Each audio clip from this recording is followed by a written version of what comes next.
যখন রেটিনারতে সেই আলোকরশ্মি কেন্দ্রীভূত না হয়ে রেটিনার সামনে বা পেছনে আপতিত হয়, তখনই কিন্তু আমরা ঝাপসা দেখি। একটা ছবি দিয়ে যদি আমরা বুঝিয়ে দিই তাহলে সবচেয়ে ভালো হবে। এটাকে কিন্তু আমরা বলে থাকি যে আলোর প্রতিসরণজনিত দৃষ্টি ত্রুটি বা চোখের পাওয়ারের সমস্যা। সেটি সাধারণত 3 ধরনের হয়।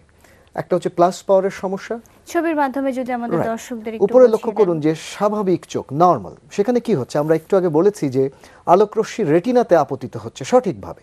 মাঝখানের ছবিটা আমরা বলছি মায়োপিয়া বা নিকট দৃষ্টিবদ্ধতা, অর্থাৎ এরা কাছে সব ভালো দেখে, দূরে যেটা রাজীব হাসানের যেটা ছিল।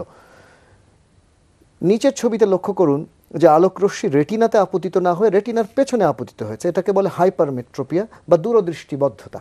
এর পরের ছবিতে আমরা দেখব আরেক ধরনের পাওয়ারের সমস্যা রয়েছে, যেটাকে আমরা অ্যাস্টিগম্যাটিজম বা বিষম দৃষ্টিবদ্ধতা বলে থাকি। লক্ষ্য করুন উপরে স্বাভাবিক চোখে আলোকরশ্মি রেটিনাতে আপতিত হয়েছে, কিন্তু নিচের ছবিতে অ্যাস্টিগম্যাটিজমের ক্ষেত্রে লক্ষ্য করুন যে আলোকরশ্মি রেটিনার একটি বিন্দুতে কেন্দ্রীভূত না হয়ে একটা সরল রেখায় আপতিত হতে এ লেটারটি ঝাপসা একটা ডিস্টর্টেড ইমেজের সৃষ্টি হয়েছে। তো এটি হচ্ছে আলোর প্রতিসরণজনিত দৃষ্টি ত্রুটি। আচ্ছা, এই যে বিভিন্ন সমস্যা নিয়ে যখন আসছেন, চোখের পাওয়ারের বিভিন্ন সমস্যা নিয়ে যখন রোগীরা আপনাদের কাছে আসছেন, তখন আপনারা এই সমাধান কিভাবে দিচ্ছেন? প্রথমে আমরা যে কোনো রোগীর চোখটাকে ভালো করে পরীক্ষা করি, আমরা ছবি দিয়ে সেটা বুঝিয়ে দিই। একজন রোগী যখন আমাদের চেম্বারে আসেন, এর পরের ছবিতে আমরা দেখব, পুরোনো দিনে আমরা শুধু টর্চ দিয়ে দেখতাম, এখন কিন্তু যখন আসে তারা একটা অপথলমিক ইউনিট, একটা স্লিট ল্যাম্প, বায়োমি ছোট, আর চোখের ভেতরের ক্ষুদ্রাতি ক্ষুদ্র অংশগুলো আরও ছোট। সেটা দেখবার জন্য ম্যাগনিফিকেশন দরকার, বড় করে দেখবার জন্য আমরা এখন স্লিট ল্যাম্প বায়োমাইক্রোস্কোপ ব্যবহার করি এবং অটো রিফ্র্যাক্টো কেরাটোমিটার দিয়ে আমরা চোখের পাওয়ারটা সঠিকভাবে নির্ধারণ করি। এর পরের ছবিতে আমরা দেখব যে অটো রিফ্র্যাক্টো কেরাটোমেট্রির পাশাপাশি আমরা টোটাল রিফ্র্যাক্টিভ অ্যানালাইসিস করার আগে আমরা চোখের দৃষ্টিটা পরীক্ষা করে নিই। এখানে লক্ষ্য করছেন যে চক্ষু বিশেষজ্ঞের চেম্বারে একটা স্নেলেন্স চার্ট থাকে, উপরে যে বড় অক্ষরটা এটাকে বলে 6/60, আর নিচে যেটা সেটাকে বলে 6/6। যিনি খালি চোখে 6/6 পড়তে পারেন তার দৃষ্টি একেবারেই ভালো, অর্থাৎ তার পাওয়ারের কিন্তু কোনো সমস্যা নেই। এরপরের ছবিতে আমরা দেখব যে রিফ্র্যাক্টিভ অ্যানালাইসিস করি, যেখানে আমরা কর্নিয়া কতটুকু বাঁকা, সেখানে কেরাটোকোনাস বলে চোখের পাতলা হওয়া কোনো অসুখ রয়েছে কিনা বা চোখের ভেতরে উচ্চমানের কোনো বিচ্যুতি রয়েছে কিনা সেগুলো আমরা নির্ধারণ করি। আর এভাবেই পুরো একটা প্রক্রিয়ার মধ্যে দিয়ে একজন রোগী তার চশমার পাওয়ারটি জেনে নেন। আচ্ছা, এই যে বলছিলেন যে আপনারা বিভিন্ন পরীক্ষা নিরীক্ষা করে নিচ্ছেন, তো বাচ্চাদের ক্ষেত্রে কি করেন? বাচ্চাদের ক্ষেত্রে কি চশমা দিয়ে দিচ্ছেন, সরাসরি চশমা দিচ্ছেন, নাকি সেম পরীক্ষাগুলো করে নিচ্ছেন? খুবই প্রাসঙ্গিক এবং চমৎকার একটি প্রশ্ন করেছেন। না, বাচ্চাদের ক্ষেত্রে আমরা সরাসরি চশমা দিতে পারি না, দুটো কারণ। একটা হচ্ছে বাচ্চাদের চোখের গঠনগত দিক এবং তার কার্যকারিতার দিক দুটো বড়দের মতো নয়। ফলে যে সমস্ত শিশুর বয়স 5 বছরের নিচে, তাদের চোখে আমরা অ্যাট্রোপিন জাতীয় একটা মলম দিই, পরপর 3 দিন মলমটা দিয়ে চতুর্থ দিন আমরা মলম না দিয়ে আসতে বলি। আর যাদের বয়স 5 বছরের পরে তাদের আমরা সাইক্লোপেন বলে একটা ড্রপ আছে, সেই ড্রপটা আমাদের চেম্বারেই দেই, আমরা 45 মিনিট ধরে 3 বার দিই।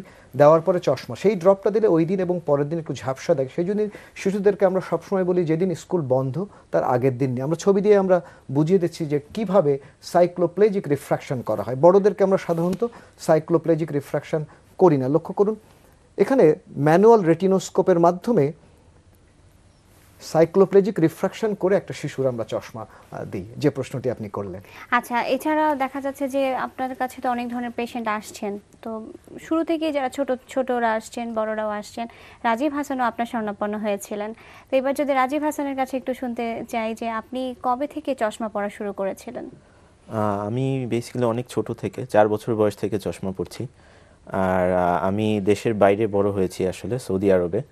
তো ওখানে 4 বছর বয়স থেকেই দেখা যেত যে এভরি ইয়ার আমার প্রথম দিকে একটু সমস্যা হতো। স্কুলে যখন ভর্তি হলাম দেখতাম যে আমার ক্লাসমেটরা পিছনের বেঞ্চে বসেও বোর্ডের লেখা ক্লিয়ারলি দেখতে পাচ্ছে, আমি সামনের বেঞ্চে বসেও ক্লিয়ারলি দেখতে পাচ্ছিলাম না।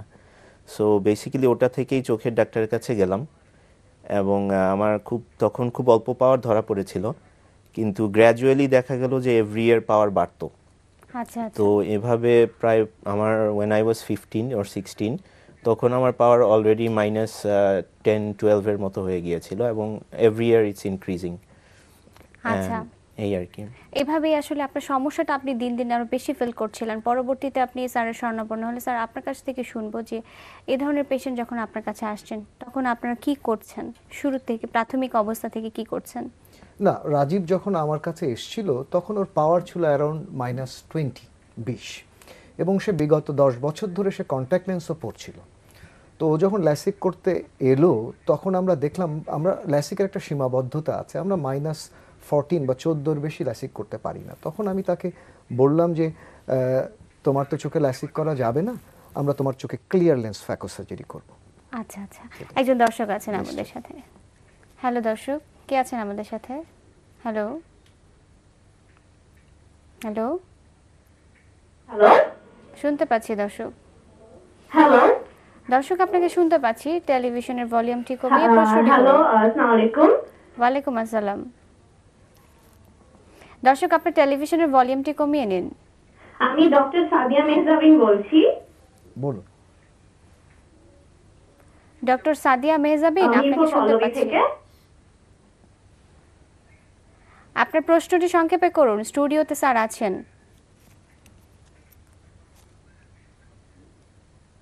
স্যারকে একটি প্রশ্ন করতে চাই। জি বলুন, শুনছি।